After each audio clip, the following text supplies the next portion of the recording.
ఈ రోజు పొదలు సీరియల్లో ఏం జరిగిందో తెలుసుకుందామా? మహా వచ్చి చక్రితో అంటుంది, అన్నిటికీ కారణం మీరంటే నేనెక్కడ కారణం అంటే, మీరే కారణం. ఎందుకంటే ఆ రోజు ఏం ఆలోచించుకోవాలో తెలియనప్పుడు పారిపో అని చెప్పి సలహా ఇచ్చింది మీరే.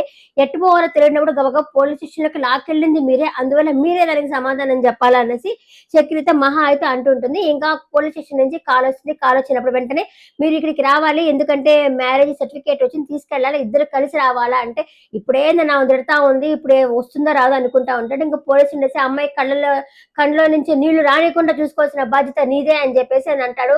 అప్పుడు ఏడవడం లేదు సార్ బానే ఉంది అని చెప్పానంటే ఈమె ఏడుస్తా ఉంటుంది.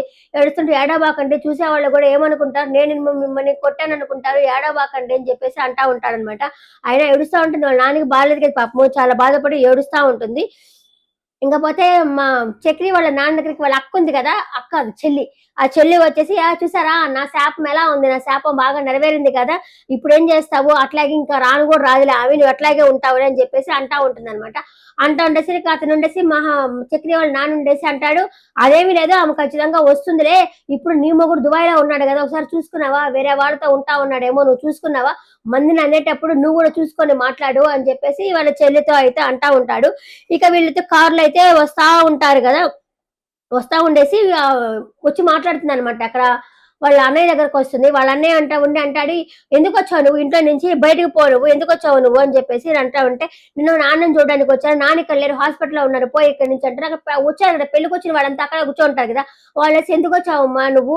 ఇది జరిగిందంతా కారణం నువ్వే కదా!" అంటే ఆమె అయితే ఫ్యామిలీతో మాట్లాడుకుంటూ, "నీకెందుకు వచ్చిన వాళ్ళకెందుకు అనాథల పరిస్థితి కాకపోతే ఎందుకొచ్చావు నువ్వు పో" అని చెప్పేసి అని అంటాడు. ఇంకా లేదు లేదు నువ్వు పో ఇక్కడి నుంచి అని చెప్పేసి వాళ్ళ అన్న కూడా అంటా ఉంటాడు. నాన్న చూసి పోతాను రా అనేసరికి అక్కడ చేతుకొని కొడతాడనమాట. అతన్ని చక్రిని కొడతాడు వాళ్ళ అన్న. కొట్టేసరికి వాడు చక్రి కూడా చేయెత్తబోతాడు గానీ మహా వచ్చి ఆపేస్తుంది. ఆయన కొంచెం చూడండి నేను పోలీస్ స్టేషన్ నుంచి చూస్తా ఉన్నాను. ఊరికే నా మీద కొడతా ఉన్నాడు అనేసరికి తనేమో ఎత్తరు గానీ ఆపేస్తుంది. ఇంకా వాళ్ళ అన్న 2 పీకేసి పోయి ఇక్కడి నుంచి అని చెప్పి అంటాడు. ఇంక చుట్టాలు కూడా పోండి పోండి పోండి ఇక్కడి నుంచి అని చెప్పేసి వాళ్ళైతే అంటారు. పోతా ఉన్నాడు. పోస్టులు అయితే వస్తాయన్నమాట. పోస్టులు వచ్చేసి, ఇదిగో నీకు ఒక బంపర్ ఆఫర్ ఇస్తున్నాను, తాళి తెంపేసిరా, నీకు నేను మళ్ళీ తాళి కడతాను అనేసరికి మహా వాడిని ఒకటి పీకి నీతో మాట్లాడడమే వేస్ట్ వేస్ట్ అని చెప్పేసి వెళ్ళిపోతుంది. ఆయన కూడా అదేంటిది నాకేం తక్కువ, అన్ని ఎక్కువ కాదు నాకు అని చెప్పేసి వాడు అనుకుంటాడు. వాడికి అసలు బుద్ధే లేదు వాడికి అసలు అని అంటా ఉంటాడనమాట. ఇంకా వాళ్ళైతే గబగబా వాళ్ళైతే హాస్పిటల్‌కి అయితే వెళ్ళిపోతారు. హాస్పిటల్‌కి వెళ్ళిన తర్వాత మహా వచ్చేసి అంటుంది, నేనేం తప్పు చేయలేదమ్మా అంటే, మెళ్ళ తాళేంటమ్మా అని చెప్పేసి వాళ్ళ అమ్మ అంటుంది. అక్కడ పెద్ద పెద్దగా అరుచుకొని పెద్దగా మాట్లాడుకుంటా ఉంటారు. అదేంటి ఇప్పుడు రాత్రి పూట అతనికి అన్నం పెడతా ఉన్నావు అంటే, నేనేమనుకున్నాను నా కూతురు మంచిదనుకున్నాను, నువ్వేమో తాళి కట్టించుకున్నావా అని చెప్పేసి, దీని గురించి నేను తర్వాత చెప్తానమ్మా అంటే, లేదు లేదు ఆయనేమో ఇంట్లో ఏమో బాగా మంచిగా పుడిగా ఉండేవాడు, ఇప్పుడు నీ వల్ల పిల్లయిపోయినాడు ఆయన, అది కూడా కాదు కమ్యూనిటీలో పరువు పోయింది, అసలు ఏమీ లేదు, రెస్పెక్ట్ అనేది లేదు, అందువల్ల ఇలా చేసుకోనంటే, నేను నాన్న ఒకసారి చూస్తానమ్మా అంటే, చూడడానికి వీళ్ళది పోయి ఇక్కడ నుంచి పెద్దగా అరుస్తుంది. అక్కడ హాస్పిటల్ వాళ్ళు కూడా ఉండేసి, నర్స్ కూడా ఉండేసి, ఏంది ఇది హాస్పిటల్ అనుకున్నారు, ఐసీయూలో చాలా మంది పేషెంట్ ఉంటారు కదా, మీరు అలా పెద్ద పెద్దగా అరుచుకోవడం అయితే బాలేదు, నిదానంగా మాట్లాడుకోండి అంటారు. ఇంకా మహా వాళ్ళ వదిలి కూడా సారీ సిస్టర్ అని చెప్పారంటుంది.